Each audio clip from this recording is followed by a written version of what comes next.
And this session is on John's Jews and their effective force in reception history. First to present is Adele Reinhartz, well known here. She's a professor in the Department of Classics and Religious Studies at the University of Ottawa in Canada, and general editor of the Journal of Biblical Literature.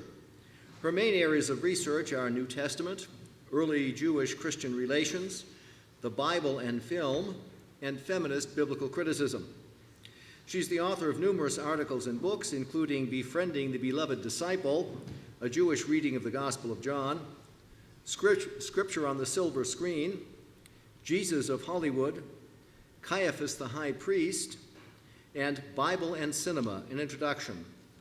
Adele was elected to the Royal Society of Canada in 2005 and to the American Academy of Jewish Research in 2014.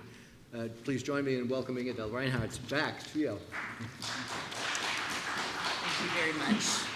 I'm very happy to be here and want to thank the organizers for including me in this very interesting event, and one that's close to my own heart and the core of my research as well. The Gospel of John ends with a heartfelt lament about the limitations of time and space that pose a perpetual challenge to historians and most other scholars. Now, how does one move this forward? On a map, oh, maybe like this. There we go, okay, too many books. There are also many other things that Jesus did. This is the ending of chapter 21 of the fourth gospel. If every one of them were written down, I suppose the world itself could not contain the books that would be written. And here the author of the fourth gospel, or at least of this chapter, echoes the sentiments of an earlier biblical writer, Kohelet, who complained that of making many books there is no end, and much study is a weariness of the flesh. I think there is no other topic in Johannine studies that has generated quite as many books as the topic of anti-Judaism. Given the mere 25 minutes at my disposal today, I'm going to focus on only one verse, which is John 8:44, and it reads like this: "You are from your father the devil." This is Jesus talking to Jews. "You are from your father the devil, and you choose to do your father's desires. He was a murderer from the beginning and does not stand in the truth, because there is no truth in him. When he lies, he speaks according to his own nature, for he is a liar and the father of lies." We cannot escape, I think, the anti-Semitic legacy of this statement. And I'm just going to share with you a number of images that I pulled off the internet just a few days ago. These are devil Jews on the internet. Very, recent images. Satan at the Wailing Wall. We have a Magen David with the devil in the middle, and a cartoon from a newspaper called Al-Hayat Al-Yadida. I don't know how to pronounce that exactly.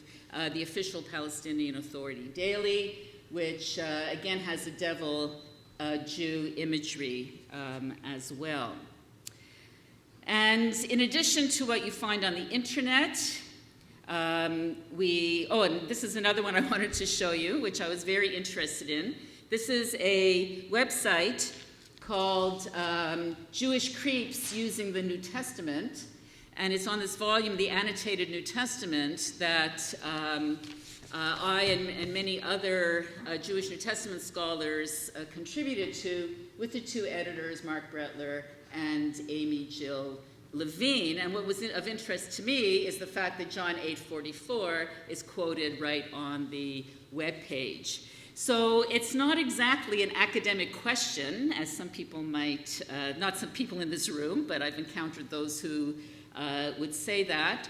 And it's an association that lives on in many different ways and in many different places, including at the movies.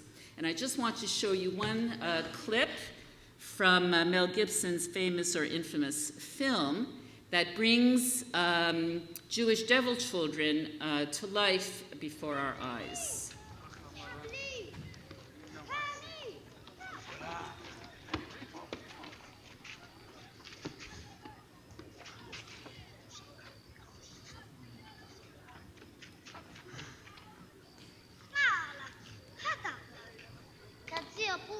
كان مكتزة خشيك رانتي سراف نتسور تيتاي دوف كتزي وداف هتا بلاك تتردوني زاهر هيا صدنايا أو سلالا تنكول هاند كليل كدرا وكليل كدرا نقول كدرا كليل ياهي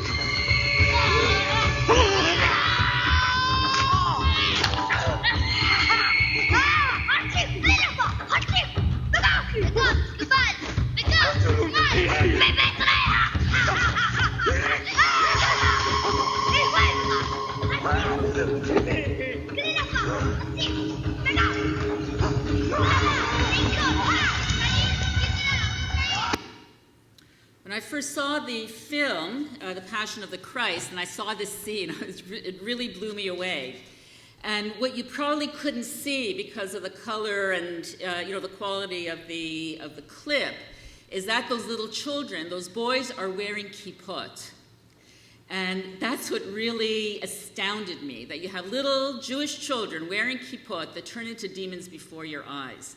Now, of course, in the film, this is a figment of Judas's imagination, but those images are there, and they're just out there and visible to anybody who watches this film. Now, the contemporary use of John 8:44 did not arise in a vacuum. Rather, it has a long history, starting perhaps as early as the book of Revelation, which refers in these two verses to the synagogue of Satan. And there's a lot of debate as to what is actually meant there.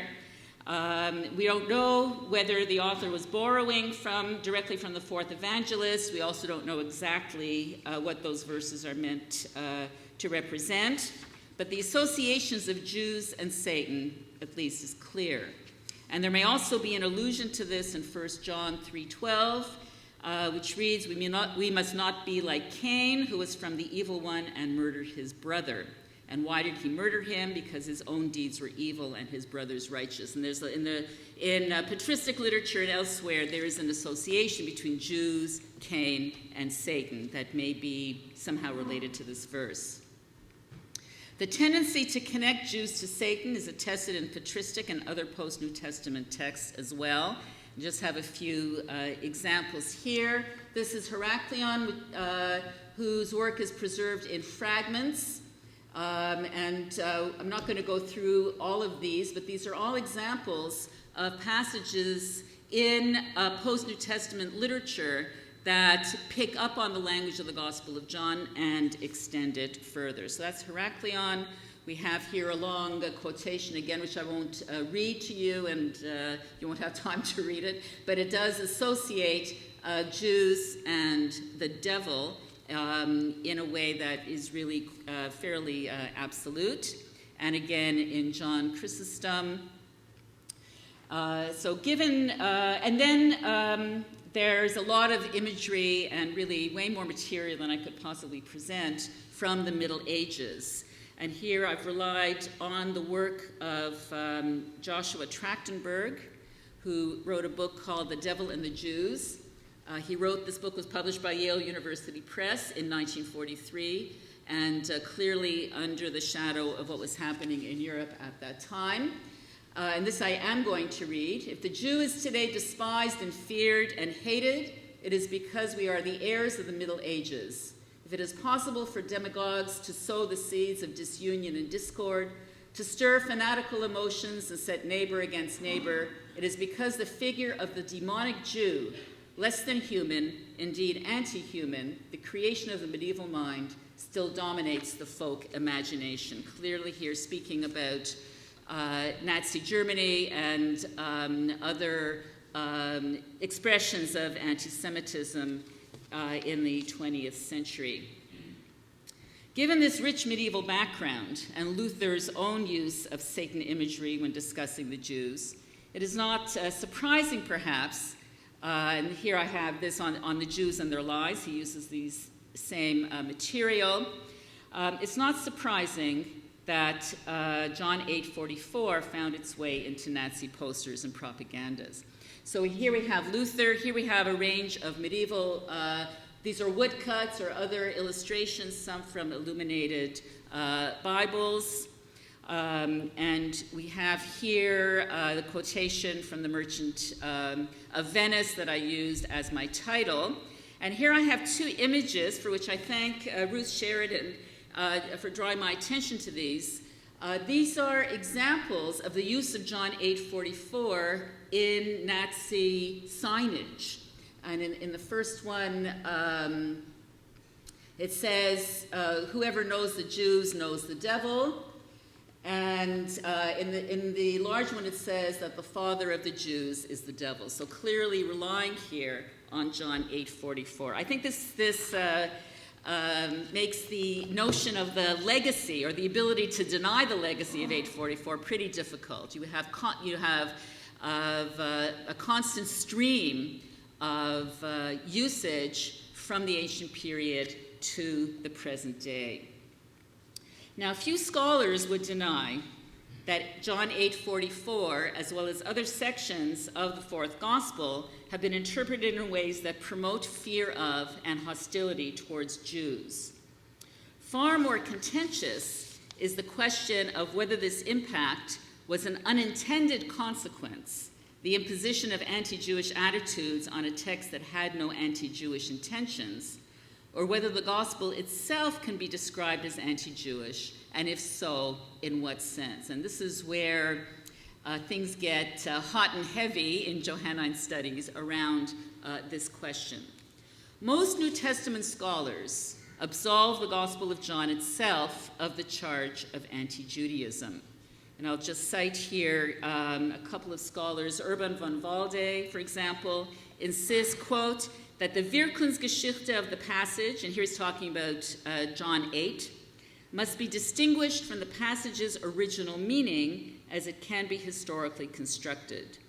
We do no justice to early Christianity or to the authors of the gospel or to Christianity itself if we fail to do this.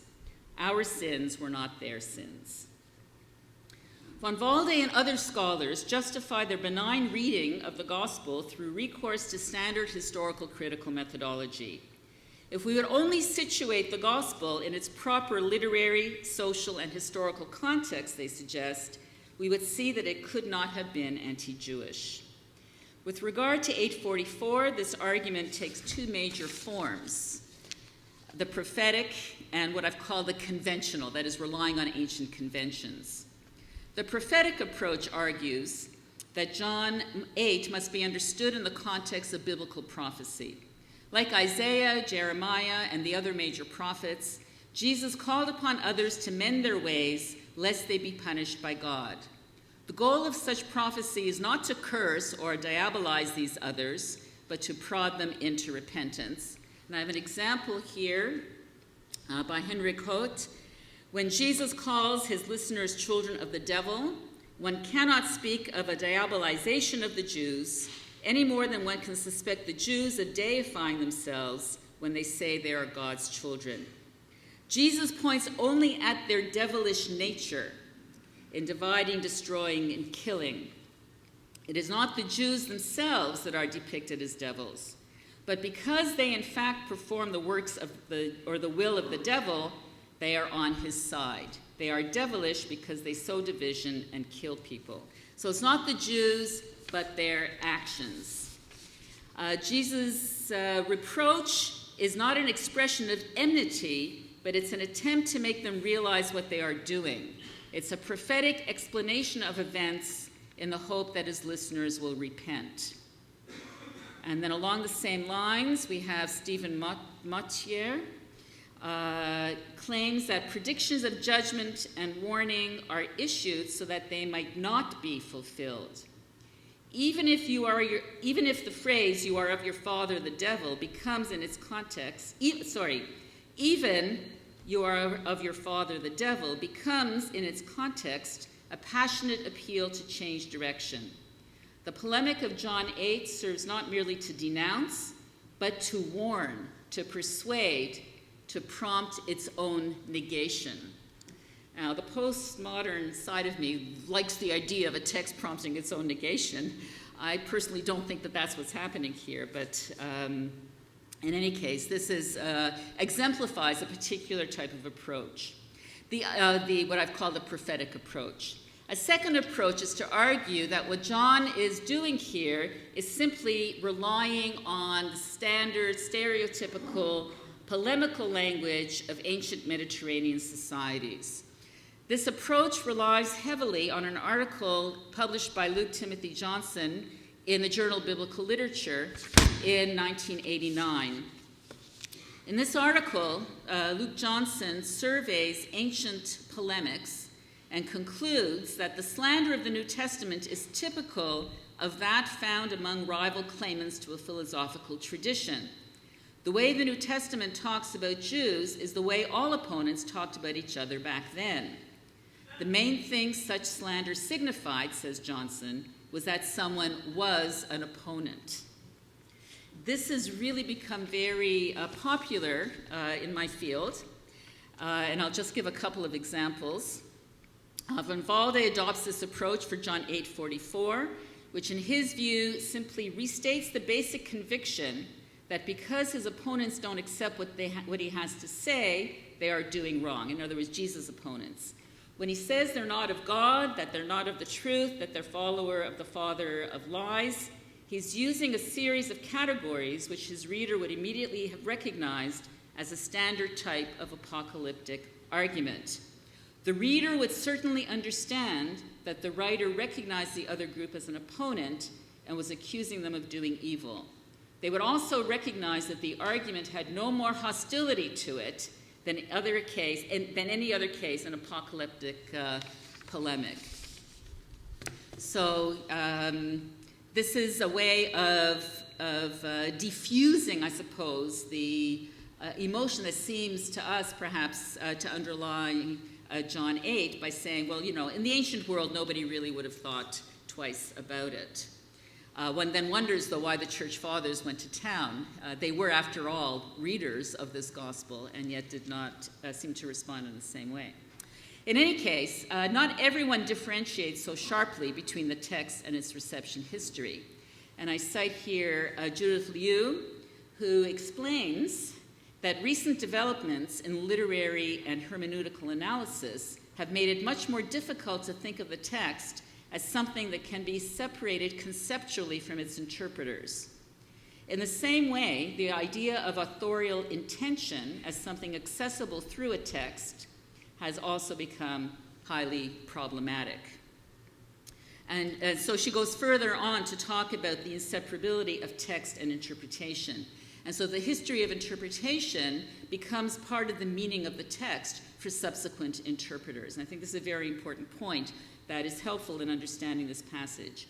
We cannot free ourselves from this or disregard it. This is Liu now. And this must be particularly true of a text that has functioned and continues to function as a canonical text. We operate within an interpretive tradition, and one which has not functioned merely as an intellectual topos, but which has been articulated in practice with destructive effect. So Judith Liu's comments expose the attempt to distinguish between text and interpretation as superficial, naive, and apologetic. Her comments also suggest that the anti-Jewish readings of the Church Fathers, Luther, and later interpreters, including Hitler and Mel Gibson, actualize a potential that is inherent in the gospel itself. On these grounds, it is not only the reception history, but the gospel itself that is anti-Jewish. Now, I agree with you on the inseparability of text and interpretation. I would also add that insofar as the gospel, in my view, intends to distance, or at least functions to distance, the audience from non-believing or non-Christian Jews, and even to foster hostility towards them, the gospel itself is anti-Jewish. To develop this point, I just want to look briefly at John 8:44 in its context within chapter 8. So I go back now to 8:31-32. Then Jesus said to the Jews who had believed in him, "If you continue in my word, you are truly my disciples, and you will know the truth, and the truth will make you free." This verse fits into the Johannine motif of inadequate faith. that is present throughout the entire gospel, starting at least from the second chapter. And the antecedent, in terms of, if we look at who are these Jews who had believed in him, the immediate antecedent seems to be a reference in chapter 7, verses 40 to 43, about a division in the crowd. When some heard these words, they said, "This is really the prophet." When others heard them, they said, "This is the Messiah." But some said, "Surely the Messiah does not come from Galilee. Hasn't the scripture said that the Messiah is descended from David?" So there was a division in the crowd because of him. And so that means that there were some Jews who listened, who had believed, but maybe were still kind of wavering. Now, some scholars wish to limit the applicability of the discourse as a whole to this group. But in my view, that doesn't change very much at all, because the entire discourse draws upon motifs that are present throughout the gospel and that are not tied to a particular subgroup of the Jews. So I want to look more specifically at what's going on in chapter 8. Jesus challenges the Jews to deepen their understanding and to commit more fully by continuing in Jesus' word. That's what we have if we take a look now at 8:31-32. He says, "If you continue in my word, you're truly my disciples. You will know the truth shall set you free." The Jews, in effect, reject the challenge. So if they would accept the challenge, they would have knowledge of the truth. From that knowledge would flow freedom. But they reject the challenge because they deny that they are in need of such liberation. And they provide 3 reasons to support their perspective. They claim to be descendants of Abraham, they claim never to have been slaves to anyone, and they claim to have one Father, God himself. In effect, the Jews appeal to their covenantal relationship with God, which they enjoy by virtue of their genealogy, their commitment to monotheism, and their election as God's chosen people. Just as a side comment, commentators get very caught up in the question of whether the Jews are lying here when they say they've never been slaves to anyone, because they say, well, they were slaves in Egypt. And so the Jews are lying and showing even more so that they deserve this title of being children of the devil. My own view is that they're actually talking about slavery in the sense of idolatry versus monotheism. The temperature of the discourse heats up when Jesus denies them all of these claims. The Jews are not children of Abraham, he says, because they don't do what their father did. The child of Abraham welcomes Jesus, perhaps as the biblical Abraham welcomed his 3 heavenly visitors and believed their prophecies concerning his own future son and the destruction of Sodom and Gomorrah. This is Genesis 18-19, which I think is, and others, many others as well, underlies some of the discourse in John 8. Though the Jews claim not to have served anyone or anything, in fact, they are slaves to sin, according to Jesus, and as slaves shall not remain in their father's house. Only the one who continues in Jesus' work, accepts him as the truth, can be truly free. A child of God loves Jesus and knows that he has been sent by the Father. So far from being children of God, the Jews' behavior as murderers and liars reveals that the devil is their true father.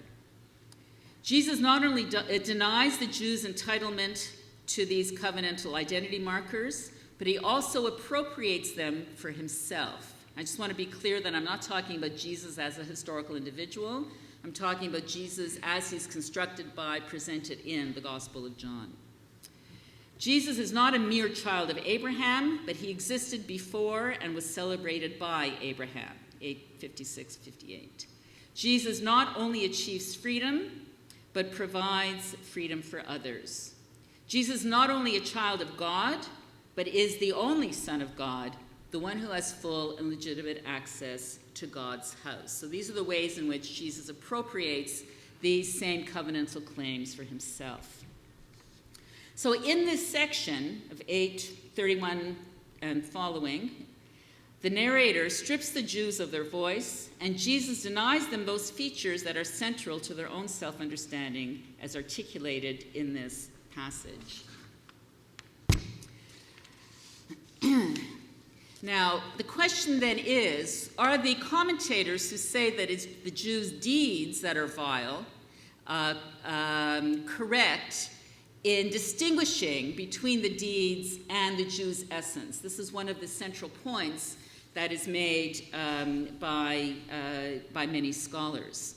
I would argue that in this passage, it is not just that the Jews do bad things.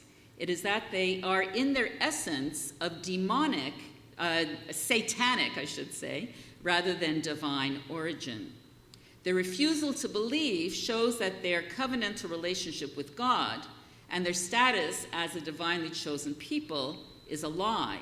And if they are not God's children, they must be Satan's. When the Johannine Jesus accuses the Jews of having the devil as their father, he is not merely making a rhetorical statement, a convention, adhering to an ancient convention of labeling his opponents. On the contrary, he is making a statement that he considers to be factually true, based on how the gospel writer, and I believe many others of his day, understood the process of reproduction. In other words, what is our relationship to our fathers in a genealogical sense. Among the many reproductive theories put forward in ancient philosophical and scientific literature, the most widespread at this time was Aristotle's theory of epigenesis, as articulated in his treatise on the generation of animals. According to this theory, animals and human beings grow organically, not part by part, from the sperm of the male as set within the medium of growth provided by the female.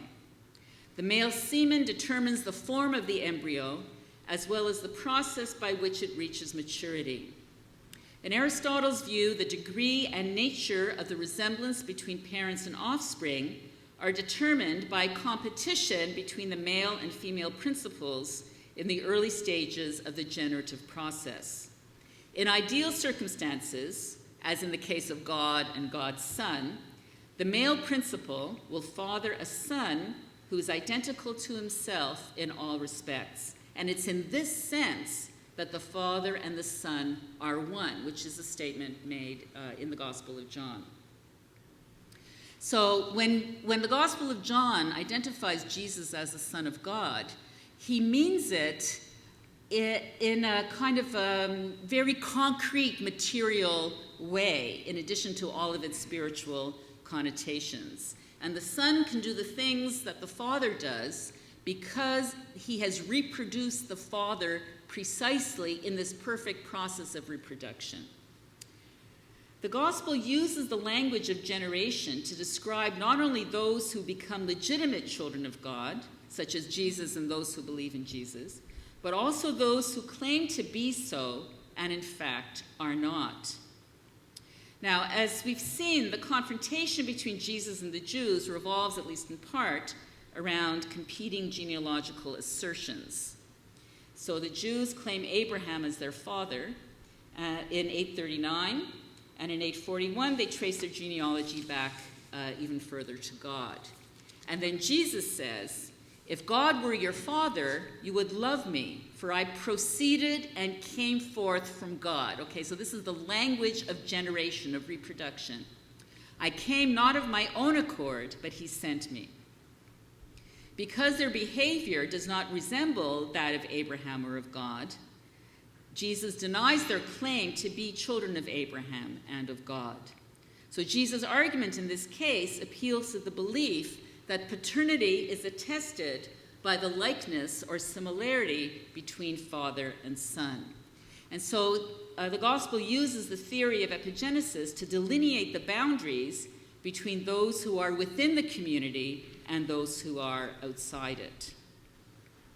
Those within belong socially and even organically, that is, by means of divine generation, to the children of God. Those outside, though they may claim to be divinely begotten, are in fact children of the devil. So their behavior is what demonstrates that they organically, generatively, reproductively, the children of the devil. Not, again, it's not simply name-calling or an ancient form of polemics. So, I don't know why I couldn't resist this. This is a child of the devil, which I think exemplifies a kind of innocence that can be, or maybe just to lighten the mood a little bit. When the Johannine Jesus calls the Jews children of the devil, he is not merely engaging in ancient name-calling, nor is he calling, in my view, for repentance. Rather, he's making a metaphysical statement rooted in genealogy.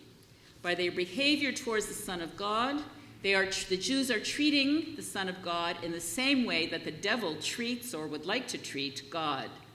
In behaving like the devil, the Jews show that they share in the devil's essence, in other words, that they are children of the devil.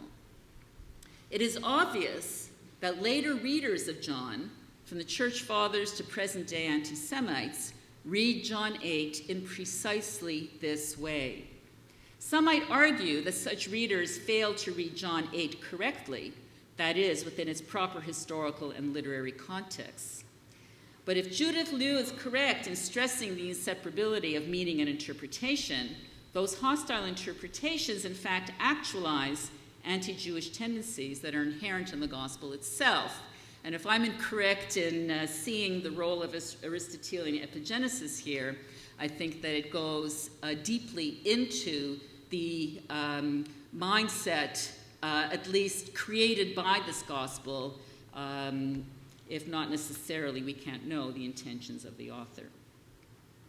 The very difficult question of what Christians, whose sacred canon includes this damaging text, should do with or about such passages is thankfully beyond the scope of my talk today, beyond the scope of our conference. I would merely suggest that those of us who affiliate with communities that have sacred texts are called upon not so much to accept them unthinkingly or to cover over their blemishes with apologetics, but to wrestle with them and, if need be, to resist their biases and judgments. Thank you.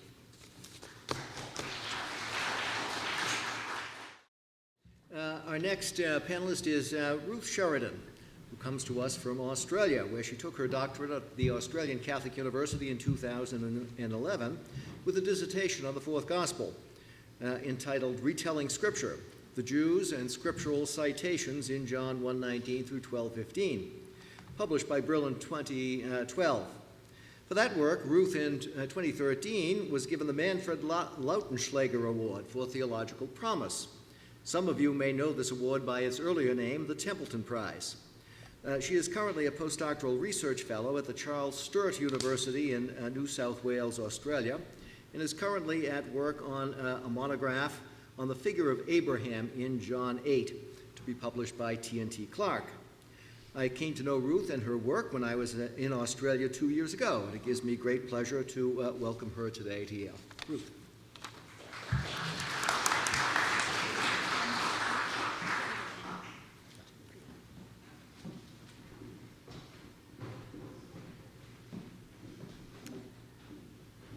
Okay, it's a delight to be here, and I just want to thank the organisers and Harry for inviting me.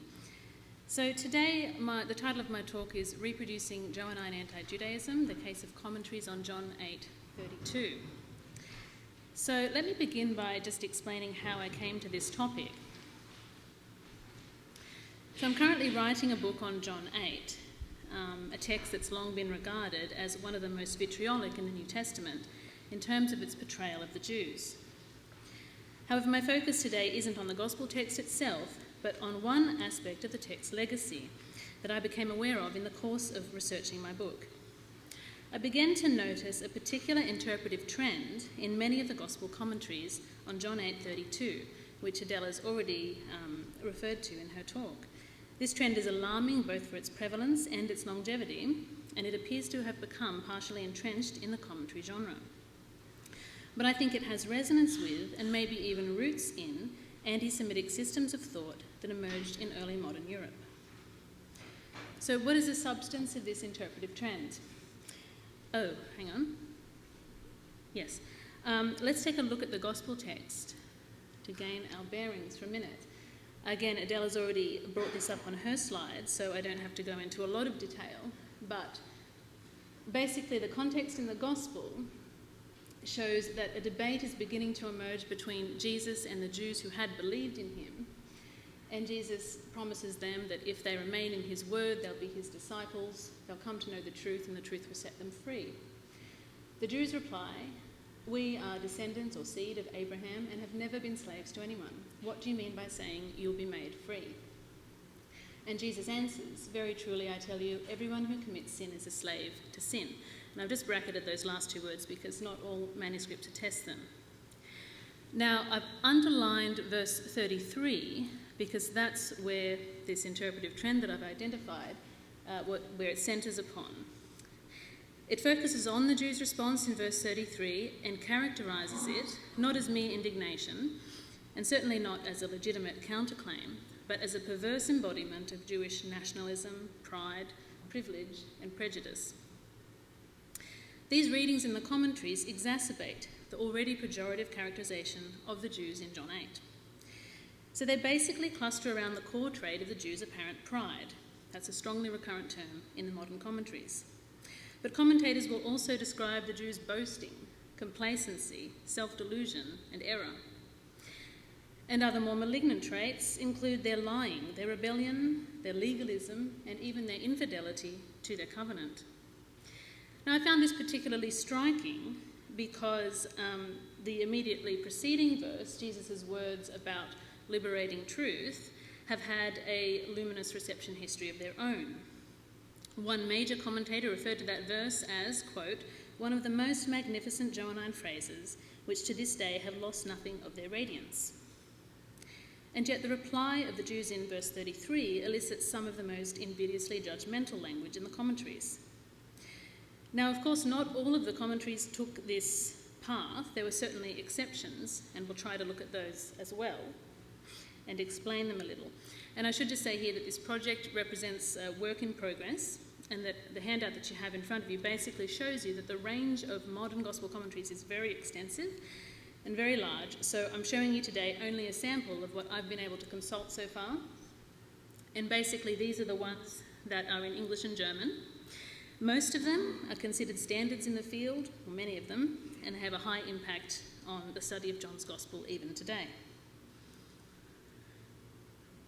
Okay, but before looking at some of those examples, I just want to note that modern critical commentaries are not regularly considered part of the Gospel's reception history. And I'm thinking with Gerard Genette here, the French literary theorist, commentaries are meta-literary in form and function. They're part of academic discourse. They're not creative transformations of the primary text, and as such, presumably, deserving of careful analysis in the manner of a painting, story, or a sculpture. But I want to challenge this intuitive objection and claim that the gospel commentary ought to be studied in its own right, and its genre ought to be theorised.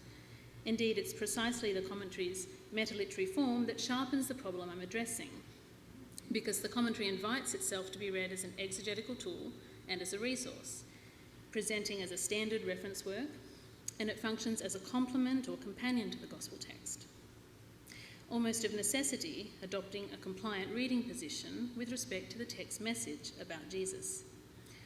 Commentaries often accept the normativity of the canonical text in positive terms. The commentary augments the gospel text, adding to it, transforming its meaning in the process of explicating it, and it acts as a supplement to the gospel text. It might even, for many students or readers, replace a reading of the primary text. In the guild and in the community, sometimes its supreme authoritativeness is taken for granted. And finally, the modern commentary has a multifaceted market and can be disseminated to the widest possible audience. So it's therefore troubling to find that so many commentaries adopt this stereotyped reading of the Jews in verse 33. Under the guise of the authority due to its form, the gospel commentary can smuggle in ideology. So let's take a look at some of the earliest commentaries. I've broken this down into 3 periods. So one of the earliest ones I could find was by a German scholar. This one had been translated into English, 1868. And he says that the Jews' response here shows them to be full of empty pretensions. that the Jews boasted of their freedom while they still found themselves in the vilest slavery, the slavery of sin. He says the Jews, as supposed lords of the world, needed to be delivered from slavery by Jesus, and that this must have been humbling for them. And I've put in brackets there this word Weltjudentum, which calls up the sort of stereotyped anti-Semitic notion in the 18th and 19th centuries in Germany, which sort of a conspiracy theory which saw Jews as a sort of plutocratic world power trying to take over the world. I would suggest that perhaps that is influencing Hengstenberg's reading there. And then we see Westcott, one of the first English or British commentators on the text, saying that the Jews' response is their claim to religious privilege, that their inability to hear Christ betrays and springs from a close affinity with the powers of evil. Their claim to be seed of Abraham was their national boast and a claim to sovereignty of the world. And there we have that trope again. Bernard, reprinted 4 times, but I think initially 1928, said that this claim to be seed of Abraham was the proudest boast of the Jews, and it was a petulant retort to Jesus' offer of freedom. Now, possibly the most influential commentator on the Gospel of John, maybe even today, was Rudolf Bultmann, and he wrote and published his German commentary in 1941, and it's never gone out of print. He writes that the Jews hold it, i.e. freedom, as the characteristic of the Jew, who already has it in his possession, in virtue of his being a child of Abraham. He continues by saying the Jews commit themselves to their lost condition. They are blind men who think that they can see. And this continued on in the post-war period. And again, here I've got Rudolf Schnackenberg, another very influential German commentator on the text. He says Jesus' words would have wounded their religious and national pride. So again, that motif of pride emerging. And another quote, the Jews' pride and complacency are clean contrary to the attitude which would make them receptive to Jesus' message. Raymond Brown, a very influential Catholic American commentator on the Gospel, also called upon this kind of language by calling it the Jews' ill-founded boast, as the privileged heirs to the promise to Abraham. Now, admittedly, in context, Brown's language is more tempered than that of his contemporaries, but those words are still there. Ernst Henschen, another German commentator whose work was translated into English, has written that the Jews appear to be free, but they will really be free only as Christians. Only Christians need not fear condemnation. Henschen's commentary is a very respected series, Hermeneia, and has been influential.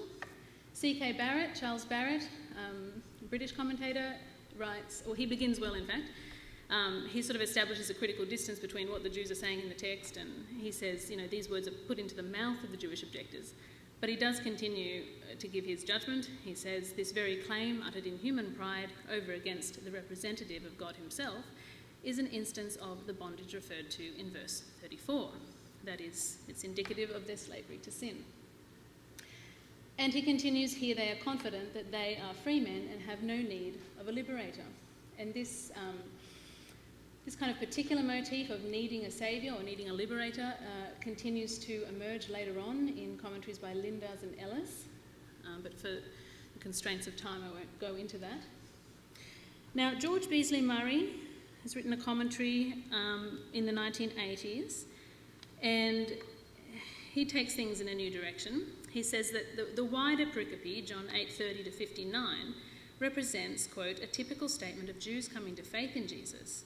They are instructed by him as to what true discipleship means, and there follows a mass of typical Jewish propaganda calculated to destroy faith in Jesus. He sees the lived situation out of which this text emerged as a conflict not with Judaizers, another quote, but with Judaism.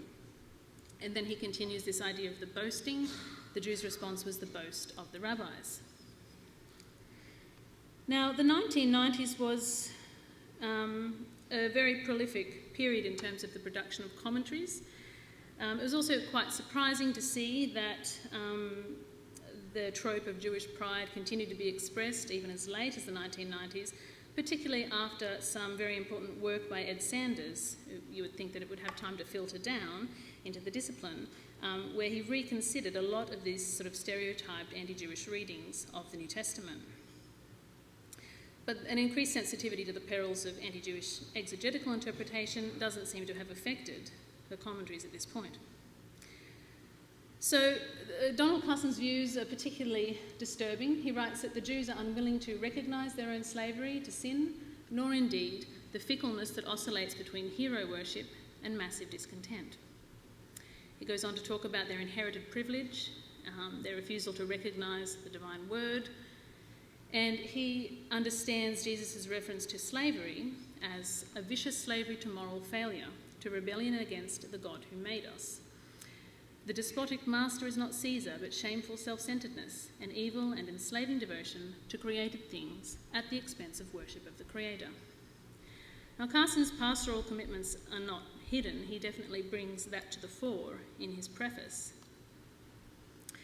But I think that his application of the text has the effect of extending his comments about the evil and self-centered Jews of John 8 to present non-believers, those he deems guilty of moral failure. He also goes on to call the Jews' claim to be seed of Abraham a fundamental religious bias that ought to give way in the presence of Jesus. He again adduces this notion of fickle mob psychology, and ultimately he determines that they have no real heart for God or sensitivity to his voice.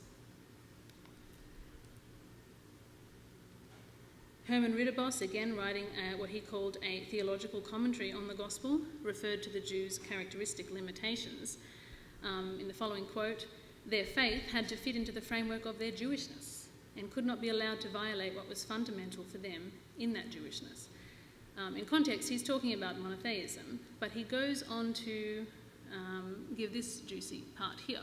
The Jews' objection arose from a sense of spiritual superiority as children of Abraham chosen by God out of all the nations. And then he likens the Jews of John 8 to contemporary people living in a state of illusion, or what he calls illusion, regarding their supposed self-autonomy.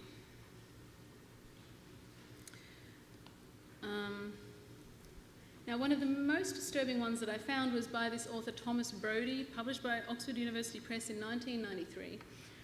This one is riddled with problems, we haven't got time to go into them all, so I've just picked out a few. He starts by identifying the Jews of John 8:32 as those who are, quote, following the enslaved tradition of Judaism.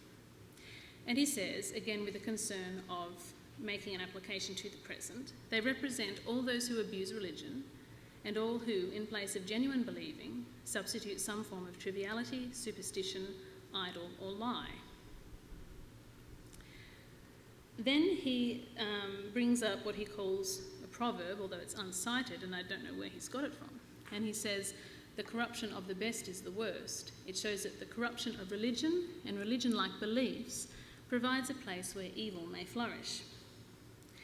And I think it's hard to comprehend how such injudicious language could have escaped the editorial red pen. This recalls the scholarly construct of late Judaism, Spätjudentum, a corrupt, devolutionary form of a supposed pristine pre-exilic religion.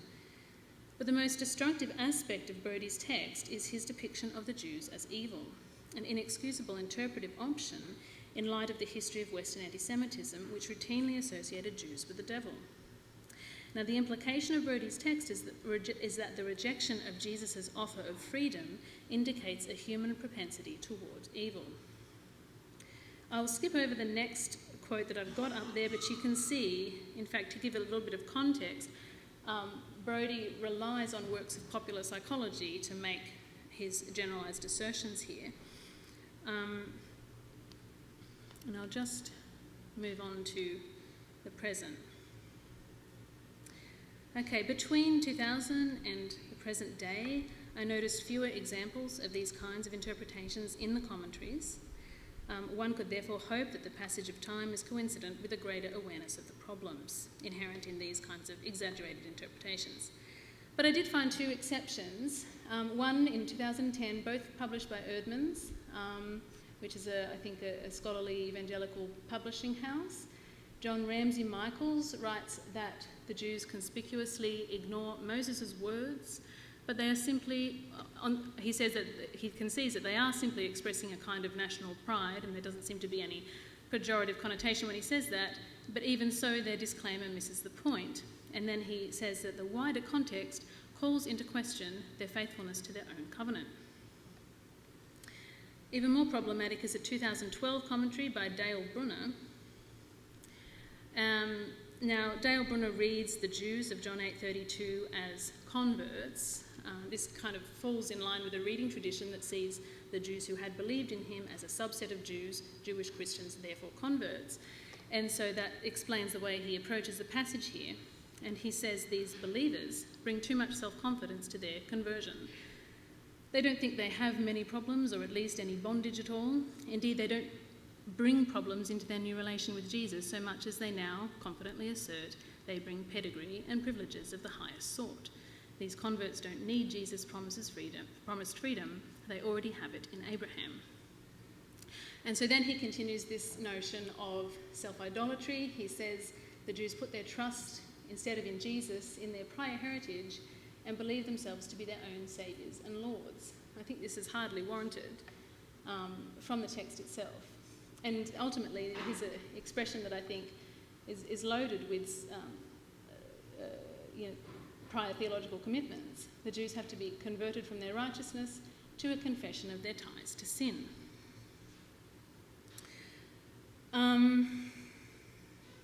Okay.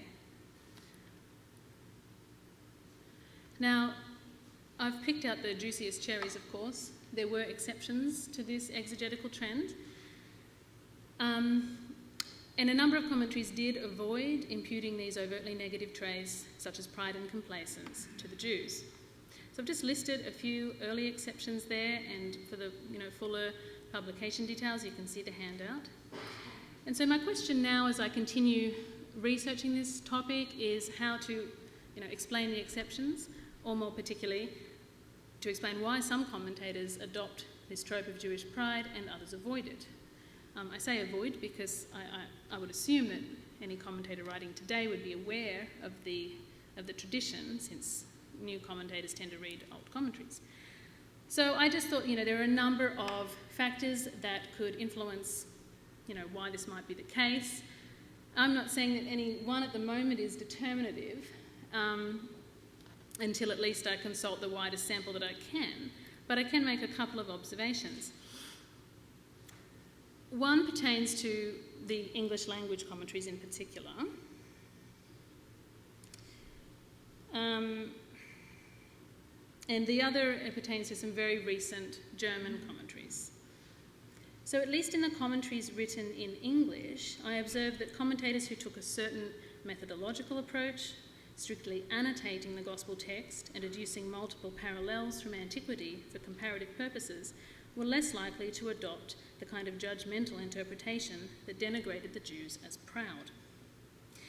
Perhaps this is because the reader is invited to simply observe the similarities between what the Jews are expressing in John 8:32 and other ideas from the ancient sources, and so to maintain a neutrality about it.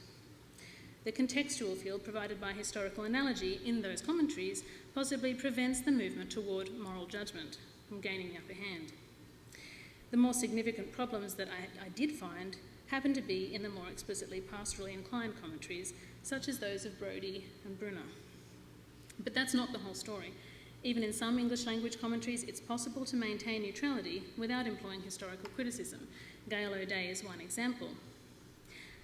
But I found that was more evident in some recent German commentaries that use the simpler expository method of commenting on the text. So let's take a look at some of these. None of these have yet been translated into English, which I think is a shame, because they could have a positive impact. So in 2001, we have Dieselbinger writing...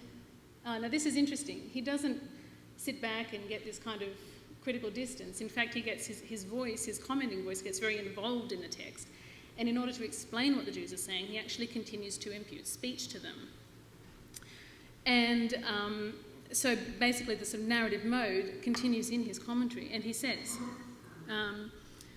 we, Jesus' interlocutors, live in the Abrahamic covenant, and we say that we are already free and do not rely on another kind of freedom. For liberating truth is already contained in the Abrahamic covenant, not in the word of the Son, but in the great traditions of Israel, from which we have come and from which we do not wish to leave. Now, there's nothing judgmental at all about that. By kind of joining his voice to that of the Jews, so to speak, he gives them some kind of legitimacy that the other commentators have denied them. Same sort of thing with Hartwig Thien. He has written one in 2001, and he goes against this idea that we saw in some of the earlier commentaries that the Jews are misguided or deliberately lying about their past captivity. He says it has nothing to do with that. On the contrary, they speak of their sense of religious freedom, which redounds to them as the chosen covenant people of God, something that almost goes without saying. He says the appeal to Abraham as our father is a stereotypical Jewish expression of the awareness of election. Now, in context, it doesn't contain the kind of negative sense that the similar kind of comment has had in the prior commentaries by Schnackenberg and the like. So I wouldn't say Thien is taking a negative approach here, but he does actually cite Strack-Billebeck's great handbook, which kind of approaches the New Testament from the context of the Mishnah and the Talmud. And it has its own particular agenda, the theological sort of presupposition that Christianity or the New Testament ultimately supersedes Rabbinic Judaism. So I'm a little bit cautious about that one. But on the whole, the thrust of Thien's reasoning isn't denegatory. So now finally we've got Michael Theobald, and his was actually very, very interesting. He says that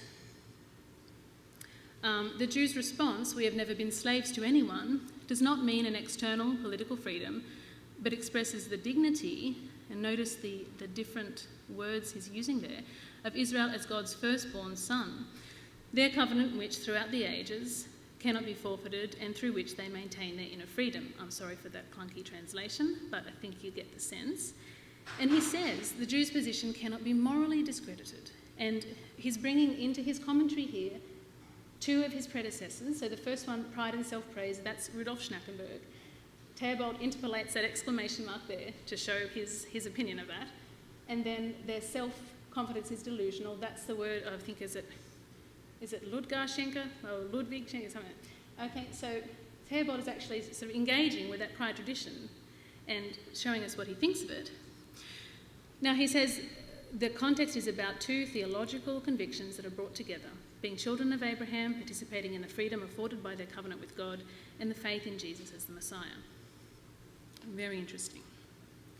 Okay, so finally, if this reading of the Jews in John 8:32 as proud nationalists is not a necessary interpretive move, where is it coming from? At this point, I would gesture toward Anders' wonderful work on German biblical interpretation from the 1730s up to the 1950s, and you'll hear from him later today. So Anders identifies, argues that pejorative ideas of Jews and Judaism, quote, formed part of the warp that runs through the European and German cultural fabric. And he investigates two dominant research traditions of this period that espouse views about Judaism that are entirely consonant with what I'm finding in the modern exegetical commentaries on John 8:32. For example, the Enlightenment valuation of inner freedom went hand in hand with opposition to a perceived external legalistic Judaism and the construction of a symbolic Jew who was enslaved to works. Plenty of examples from Anders' work show New Testament interpreters from both traditions claiming that Jews proudly asserted their guarantee of salvation, a pride that hindered their ability to embrace true salvation in Jesus. Scholars often spoke of the Jews' aristocratic pride at being God's chosen people, a topos particularly popular in the imperial era. Other interpreters of the time saw the Jews as embodying national pride and a false sense of emancipation. Now, these views weren't necessarily connected with John 8, but were just generally part of theological interpretation. However, much later we can see Gerhard Kittel, the general editor of the Theological Dictionary of the New Testament, writing in his own defence during the denazification period. And he writes, never has a more negative characterisation of the Jewish religion as a religion of privilege been made than that found in John 8:44. And I think it's these contexts, and the fact that this trope of Jewish pride and privilege continues to be expressed so forcefully in much of the Anglophone commentaries on John 8:32 and more, that it has morphed into new manifestations, should be a cause for grave concern. Unfortunately, this troubling connection is practically never acknowledged, either in commentaries themselves or in the secondary scholarship, and I think it ought to be critically questioned. Okay, thank you.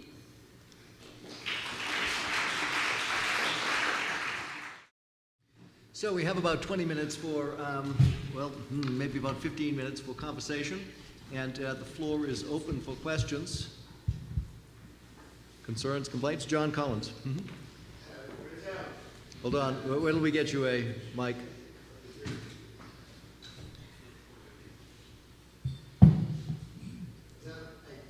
It is fair to infer from your paper that for the Gospel of John, the ways have parted. Would you want to put that in context of how you see Christianity separating from Judaism?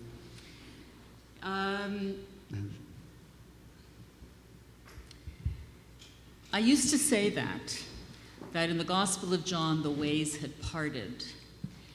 And I may still come back to that position in the future, I don't know. But right now, I'm working on a book on the parting, on the Johannine community and considering this question. And what I'm playing with now is the idea that perhaps if we look at the Gospel of John as a rhetorical document trying to engage in persuasion, that maybe what it's trying to achieve is the parting of the ways, less than actually reflecting a parting that had already occurred. Obviously I'm still tentative about that, but I think that to me the Gospel of John, all of these readings that try to disarm it and to talk about it as in ways that try to reduce its emotional impact, to me, are missing the boat. It is intended to play on our emotions. It's using a language, emotional language, in order to create a certain response in its readership. And I think that the response is one of distancing from and pushing away from and pushing Jews, to create that sense of distance. So whether the separation has happened or whether the gospel is trying to make that happen, I think that's the dominant theme, is the idea that these things do not belong together. But Does that at help? least would you say that the author did not consider himself a Judaios? Yes, in I all would say that. probability? I would say that, and I think that that's one thing that is demonstrable from the gospel itself. If you look at the gospel uses the term, I'm rehearsing information that everybody in our field knows, but the gospel uses the term Judaios, or more often the plural Judaioi, about 70 times. It never uses that term to refer to people who from the context are clearly Jewish, but who are believers. So the disciples are never referred to as Judaioi, and Jesus himself is only once referred to as a Judaios, and that's by the Samaritan woman. Yeah. So in that sense, I think that the gospel writer is discouraging even those who come from a Jewish background from seeing themselves as Judaioi. Yeah. And he is definitely using it as Jew rather than as Judean. Right? Thank you. Yes, I think so. Please. Yeah. First, to Ruth, I really want to commend your work. I think it's very important work. Just as we are looking at older attitudes to Jews and Judaism in scholarship, I think it's very, very important to go up to date as you do. And I think such a study can be very influential in really doing something about the debate. Because I'm really shocked when I see how little has happened among the exegetes, looking at just those examples that you are showing now. I think that's very important. Also very interesting then to contextualize it in different theological environments. Like, okay, what the Catholic environment, the evangelical environment, the German more liberal environment, etc. So I find that a very interesting approach. Then a question to Adele, and this is a little bit cussing in the church, but why not? And that is the question. Say that John 4:22 would be authentic. What happens to the whole analysis of John? I mean, that the salvation comes from the Jews. I don't know how you look at that question. I know Bultmann, for example, I mean, he simply put that in the footnotes, so to say, put that part in the footnotes without so much discussion. But what happens to the whole analysis? Yeah, well, John, for those of you that haven't memorized the Gospel of John, John 8:42 occurs in the 4:22. John 4 is a conversation between Jesus and a Samaritan woman, in the course of which Jesus says to the Samaritan woman that salvation is from the Jews, is of the Jews. I mean, it's ek, right? So it's hard to. It could have several different meanings there, and that's often used as a kind of trump card. For those like myself that are kind of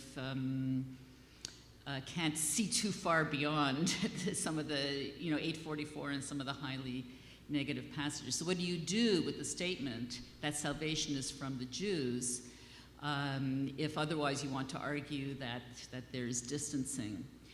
And I don't quite know what to do with it myself. I have to really figure that out in the course of the book that I'm working on right now. But I think that it's not a problem for my own construction of the gospel to see Jesus, the Johannine Jesus, as referring to the origins of salvation, that somehow salvation is rooted in something having to do with Jewish origins. This could be referring to himself, although otherwise he doesn't do that, or it could be fitting into the theme that I see there of the what's often called replacement theology. That the central symbols of Judaism, Jewish rituals, even Jewish concepts, the temple, Torah, etc., are both replaced by Jesus in some fundamental sense, but also refer forward to Jesus. So in that sense, 422 could be understood as an acknowledgement of Jewish origins, without reversing that whole theme of hostility which comes through very clearly. And here my own kind of moving toward the position that Brown himself, Ray Brown, articulated in his book, The Community of the Beloved Disciple, that the readers of the gospel are not only people of Jewish origin. There's been a trend lately in Johannine studies to emphasize that John is an entirely inner Jewish work, that, and this is another reason it can't be anti-Jewish, because it's Jews talking to Jews. It's the same as Reform and Orthodox in the contemporary North American setting, and so on. But I think that there are many aspects of the gospel that simply make a lot more sense if you imagine a varied audience, or that of a group of listeners that includes Gentiles and Samaritans as well. And if that's the case, he's asking a lot of Gentiles in particular to adopt a certain Jewish framework in order to become part of this new community. So I think that's where I would go with that. I still need to develop it. Okay. Hindy?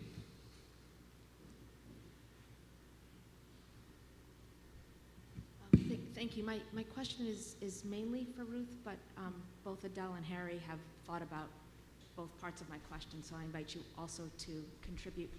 The first part is the question of commentary. Many of us this year are actually thinking about commentary and what constitutes commentary, or what commentary generates. And it seems to me, from a literary standpoint, you're asking us to step back for a moment and reflect on commentary itself as a new text or a new writing or a new iteration in this particular case of John. So to think with us in a literary way. And then the second part of the question is to ask you to say a little bit more about the political implications for what you show with this genre, which is itself a new text. And you seem, in your history, very, very rich and very, very impressive history of interpretation, we can call it, that you've laid out. You've talked about really two different trends. One is, again, I'm trying to parse it. One is to contribute or to extend what I think you would call not just anti-Jewish but anti-Semitic rhetoric that, like a palimpsest, kind of again and again on the one hand, and on the other hand, towards the end of your paper especially, but you alluded to it throughout your paper, is the ways in which certain commentaries, especially in the last quarter of a century perhaps, have been somewhat more reflective, especially within the German-speaking community. And to ask you to reflect on their choices and your choices as people who are all writing commentaries and thinking about the gospel. So, thank you. Okay, just phrase the question again. So exactly. there are two parts. One is just to reflect a little more, if you like, about what the implications are for thinking about commentary as a genre or as a new gospel implication. So that's kind of the heaviness of what commentary can do politically and religiously. And then to talk about, I guess, a different parting of the ways that you're articulating with respect to the history of scholarship that you've laid out so eloquently. Okay, I'll just sort of start with reflections of what commentary is. I suppose, I mean, commentary genre is defined differently depending on who you ask. I think there was a Merriam-Webster dictionary definition that referred to it as simply a text that annotates a prior text. If we put it on a spectrum, you could kind of see that, and then you could kind of see another writer whose name escapes me has theorized the commentary genre in an article recently published in Method and Theory in the Study of Religion. And he would define the commentary genre as a text that's distinctly engaged with present concerns, trying to draw an ancient text from the past into the present. So if you stick that on the spectrum, I think it's basically like a hybrid of that. And with the critical gospel commentary genre, you can see commentators plodding along that quite, predictably. So, let me think.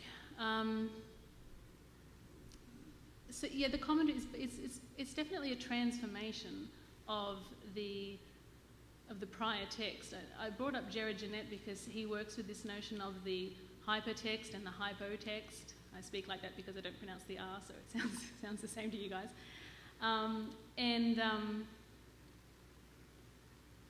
Sorry, Hindy, I've just lost the thread of what you were saying. That's perfect. I mean, again, the second part is about the kind of political implications and the two paths that you're articulating, which I think couldn't be a better segue to the second half of our conference today, the way in which you've... In terms of the sort of 19th century and 20th century kind of concerns that are brought into the gospel text? Well, I think you demonstrated that they're not just trying to make sense of John, but there seem to be two very, very different trajectories. One seems to line up very closely with what Adele just did, with respect to the continuation of an anti-Jewish and even an anti-Semitic rhetoric, which has a very different register. In 1980 or in 1783, and you hinted at the implications, but didn't develop them, and how shocked you were about ways in which certain lines continued, but they didn't just continue; they were transformed, and they're also after certain major events that have implications for anti-Judaism. On the other hand, you were talking about these correctives or even hyper-correctives that weren't apologetic in the way that Adele was just describing, but very reflective on how to negotiate like a two-covenant theory, which is pretty radical, I think, for a John commentary. So it seemed to me that you were spelling out in a larger project two different trends. Yeah, and it's interesting you speak of overcorrection, and perhaps it is that. And I mean, the whole thrust of my title, Reproducing Anti-Judaism, does draw on what Adele was talking about. Are we talking about anti-Judaism that's there, or something that's extrapolated excessively or imposed upon the text? I think, some of these commentators have definitely picked up on the negative portrayal of the Jews that's present in John 8, but they have really exaggerated it pretty much. But that's part and parcel of what the gospel itself invites us to do, I think, is to adopt a compliant reading position, to fall on one side. In John 8, it seems to be either on the Jew side or on Jesus' side. But in the process, you can detect trends in interpretation that are simply anachronistic and damaging and not necessary. And I think the recent kind of what I've observed in the three recent German commentaries that I did get a chance to look at was maybe a re-engagement with their own tradition and a way to try and read the text, maybe not correctly, but certainly with a concern to correcting the abuses, well, not abuses, but the dangerous interpretations sort of given in the past. Where to go from there, I don't know. I know, Harry, you probably don't want me to raise it, but you are writing a commentary. I am, thank you. Yeah. Where we go from here is to the coffee hour. And I think several of these questions will be following us out to the break. But join me in thanking Adele and Ruth for a stimulating presentation.